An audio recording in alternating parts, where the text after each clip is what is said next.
नमस्कार दोस्तों, ज्ञान संग्रह शिक्षण संस्थान में आपका स्वागत है। आज हम बात करेंगे भारत देश के संदर्भ में। अलग अलग कालखंडों में भारतवर्ष को अलग अलग नामों से जाना गया। उनके ऐतिहासिक तथ्य क्या हैं, या कहें उनके पौराणिक या फिर भारतीय मान्यताओं के अनुसार उनका अर्थ क्या है, उन्हें किस तरीके से उनके नामों को दिया गया। आज उन्हीं के संदर्भ में बात करेंगे। सबसे पहले बात करेंगे भारत का नाम। सबसे प्राचीन अगर कोई नाम मिलता तो भारत का सबसे प्राचीन नाम भारत ही था। भारत का नाम भारत ऋग्वैदिक काल के राजा भरत के नाम पर पड़ा। किसके नाम पर पड़ा? भरत के नाम पर पड़ा। भारत का नाम भारत ऋग्वेद काल के राजा भरत के नाम पर पड़ा। ये इतिहासकारों का मत है। लेकिन कुछ अन्य विद्वानों के अनुसार एक पुस्तक थी अभिज्ञान शाकुंतलम। अभिज्ञान शाकुंतलम कालिदास की कालिदास की प्रमुख पुस्तकों में से एक इसे माना जाता है। बड़ी प्रसिद्ध पुस्तक थी, कालिदास द्वारा लिखी गई थी। अभिज्ञान शाकुंतलम के अनुसार एक राजा दुष्यंत थे और उनकी पत्नी शकुंतला, इन दोनों से एक पुत्र की प्राप्ति हुई। उस पुत्र का नाम था भरत। काफी विद्वान मानते हैं कि इस राजा भरत के नाम पर ही भारतवर्ष का नाम भारत पड़ा, या फिर भारतवंशी या फिर भारतवर्ष कहा जाने लगा। अगर बात करें भारत के सबसे प्राचीन ऐतिहासिक पुरातात्विक साक्ष्य के संदर्भ में, तो भारत का सबसे प्राचीन नाम भारत राजा खारवेल के राजा खारवेल के हाथी गुफा अभिलेख में मिलता है। किसमें मिलता है? हाथी गुफा अभिलेख। सबसे प्राचीन भारतवर्ष का नाम भारत राजा खारवेल के हाथी गुफा अभिलेख में मिलता है। भारतवर्ष नाम से भारत को जाना गया है हाथी गुफा अभिलेख में। यह भारत का सबसे प्राचीन शिलालेख भी है।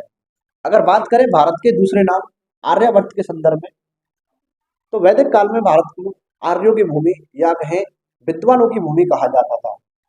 जैसे तत्कालीन समय में सर शब्द का इस्तेमाल किया जाता है किसी विद्वान व्यक्ति के लिए, या किसी योग्य व्यक्ति को सर के नाम से हम संबोधित करते हैं उसे सम्मान देने के लिए, ऐसे ही प्राचीन भारत में किसी भी बुद्धिजीवी को सम्मानित करने के लिए या उसे सम्मान देने के लिए अगर कोई वास्तव में बुद्धिजीवी है तो उसे आर्य कहा जाता था। हे आर्य।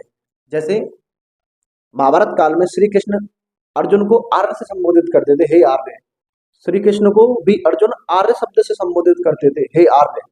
इसका मतलब है कि दोनों ही व्यक्ति अर्जुन और श्री कृष्ण बड़े विद्वान और योग्य थे अपने अपने क्षेत्रों में। तो इसी तरीके से आर्य शब्द का इस्तेमाल किया जाता है योग्य व्यक्ति के लिए। तो आर्यों की भूमि होने के कारण या कहें विद्वानों की भूमि होने के कारण भारतवर्ष को क्या कहा गया? आर्यवर्त कहा गया। अब बात करें तीसरे नाम के संदर्भ में, जम्बूद्वीप। जैन और बौद्ध ग्रंथों में जैन और बौद्ध ग्रंथों में या कहें कुछ पुराणों में या कहें कुछ पुराणों में जैन, बौद्ध और कुछ पुराणों में भारतवर्ष को किसके नाम से जाना गया है? जम्बूद्वीप। जम्बूद्वीप के बारे में अगर कुछ पौराणिक साक्ष्य देखें तो कुछ पौराणिक साक्ष्यों के अनुसार जम्बूद्वीप एक उपमहाद्वीप के रूप में जाना गया है। किस रूप में? उपमहाद्वीप के रूप में जाना गया है। ठीक है। अगर पौराणिक साक्ष्यों की बात माने तो जम्बूद्वीप एक उपमहाद्वीप था जिसमें भारत एक देश था। ठीक है। अगर बात करें इंडिया, तो काफी लोगों का मत है कि इंडिया अंग्रेजों के द्वारा दिया गया शब्द है या इंडिया अंग्रेजों के द्वारा दिया गया नाम है, जबकि ये सब भ्रांतियां हैं।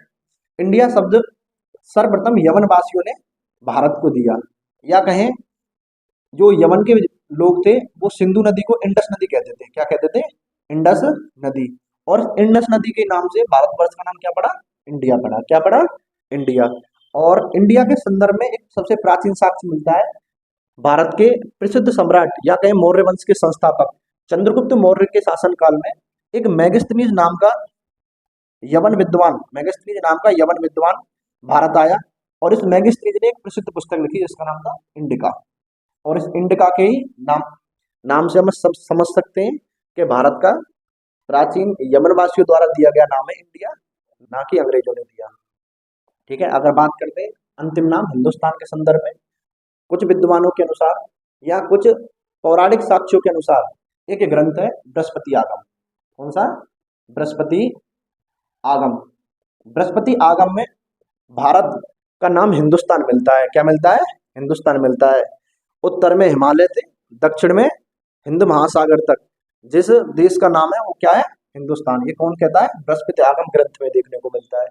अगर बात करें ऐतिहासिक तथ्यों की, तो इतिहासकारों के अनुसार अरबवासी कौन? अरबवासी सा को हा बोलते थे। क्या बोलते थे? सा सवाल को हा हल बोलते थे। तो सर अरबवासी सिंधु नदी के किनारे होने के कारण भारतवर्ष को क्या कहते थे? हिंदूवासी। क्या कहते थे?